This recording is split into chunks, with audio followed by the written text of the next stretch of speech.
Bom, o primeiro ponto importante sobre o objetivo, né, de liderança, ou melhor, a necessidade de se ter uma liderança, está relacionado ao fato que, numa organização, todas as pessoas que trabalham nelas, elas têm esforços, né, que são direcionados a objetivos individuais, ou objetivos que as pessoas pensem que sejam os objetivos da organização. E esses esforços, na verdade, precisam estar sempre direcionados em prol do objetivo maior da organização. Fazer com que todas essas pessoas, de uma maneira consciente e, ao mesmo tempo, esteja de maneira feliz, né, possam desenvolver os seus esforços, criando um vetor que, somado a todos os demais vetores da empresa, forma um vetorzão, uma força grande que leva a organização a atingir os seus objetivos. Então, o líder, não é simples fazer isso, mas a primeira coisa que ele precisa existir na liderança é alinhar esses objetivos individuais. Isso não é tão simples.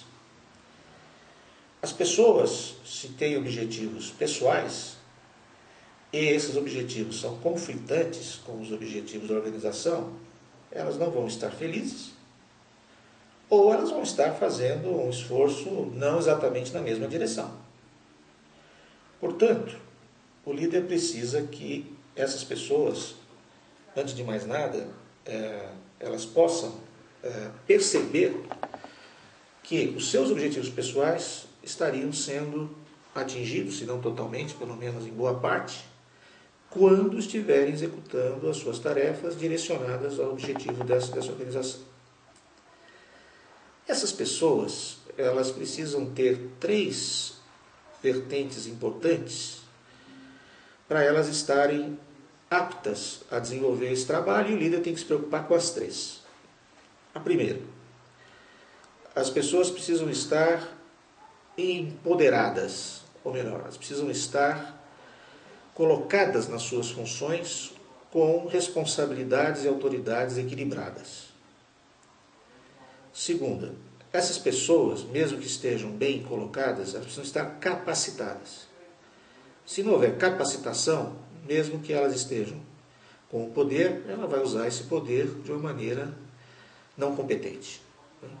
E terceira vertente é que elas precisam estar motivadas. Motivadas faz parte daquela primeira, do meu início de conversa, que é que os objetivos pessoais, individuais, estejam alinhados. É normal que nas posições mais críticas, onde estão essas alavancas de desempenho, aí o líder ele tem que conhecer o negócio, ele tem que saber onde estão essas alavancas, porque é onde você, com menor esforço, você consegue o melhor resultado. Tem que dar muita atenção nessas alavancas, fazer com que você realmente, nessas alavancas, nessas posições, onde estão as alavancas de desempenho, você tenha os seus melhores colaboradores. Né?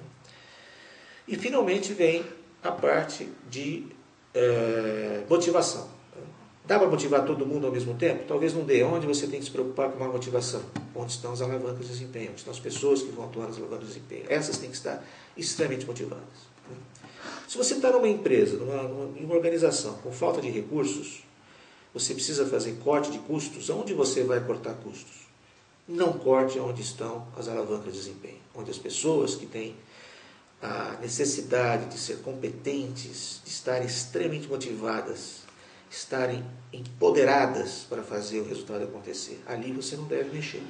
Agora, tudo isso só pode ser conseguido se o líder ele tiver uma característica que chama-se senso de justiça, ou seja, valorizando a quem esteja desempenhando a atividade em prol desse resultado com bastante competência, esforço e dedicação, e desvalorizando aquilo que não importa.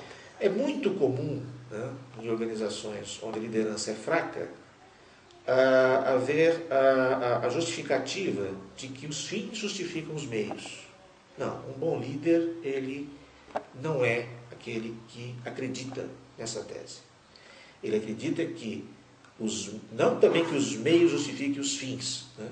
Mas os fins precisam ser atingidos dentro de certa regra de ética, né? De convivência ética entre as partes. Ele não pode valorizar uma atitude antiética para se atingir um resultado. E isto é fundamental, está bem estabelecido. Caso contrário, pessoas competentes, colocadas em posições críticas, que podem contribuir muito para o resultado, ficarão insatisfeitas ao perceber injustiças no tratamento desigual que pode ser dado às pessoas quando elas praticarem ações com uma ética diferenciada.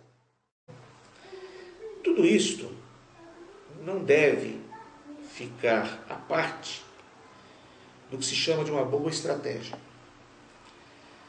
Tudo isso é importante, mas sempre tem um guia maior que é a estratégia do negócio. O líder, a principal função técnica do líder em relação ao negócio é exatamente reconhecer, escolher a melhor estratégia de negócio.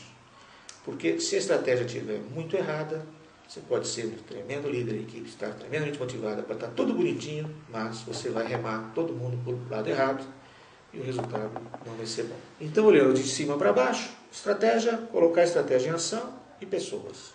E o líder precisa, para que tudo isso aconteça muito bem, ser bom de speech. O que é ser bom de speech? Se comunicar com a sua equipe. Estar sempre se comunicando com a equipe.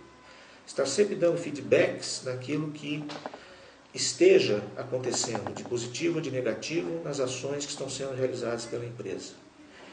Fazer o feedback individual, onde cada pessoa entenda como ela está desempenhando aos olhos do líder. E fazer o feedback da própria estratégia, porque às vezes algumas mudanças de estratégia não mudar completamente o rumo, mas a gente nunca sabe exatamente a estratégia completamente definida. A gente tem que estabelecer mais ou menos para onde vai, e depois vamos fazer alguns ajustes.